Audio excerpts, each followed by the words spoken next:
அஸ்ஸலாமு அலைக்கும் வரஹ்மத்துல்லாஹி வபரகாத்துஹு. தினமும் ஒரு ஹதீஸ். செயல்கள் அனைத்தும் எண்ணங்களை பொறுத்தே அமைகின்றன. ஒவ்வொருவருக்கும் அவர் எண்ணியதே கிடைக்கும். ஒருவருடைய ஹிஜ்ரத் உலகத்தை நோக்கமாக கொண்டிருந்தால் அதை அவர் பெற்றுக்கொள்வார்.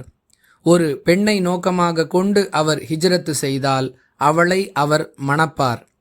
எனவே ஒருவருடைய ஹிஜ்ரத் எதை நோக்கமாக கொண்டிருக்கிறதோ அதுவாகவே அமையும் என்று ரசூலுல்லாஹி ஸல்லல்லாஹு அலைஹி வஸல்லம் அவர்கள் கூறியதாக உமர் இப்னுல் ஹத்தாப் ரதியல்லாஹு அன்ஹு அவர்கள் அறிவிக்கிறார்கள். நூல் புகாரி, ஹதீஸ் எண் 1. அன்பிற்குரிய அல்லாஹுவின் நல்லடியார்களே, 2 விஷயங்களை அல்லாஹுவின் தூதர் அவர்கள் இந்த ஹதீஸின் மூலம் நமக்கு சொல்லுகிறார்கள். முதலாவது அம்சம், நம்முடைய எண்ணத்தை பொறுத்தே நம்முடைய செயல்பாடுகள் அமையும். எனவே இயன்றவரை நாம் நம்முடைய எண்ணங்களை நல்லவைகளாக அமைத்து கொள்ள வேண்டும்.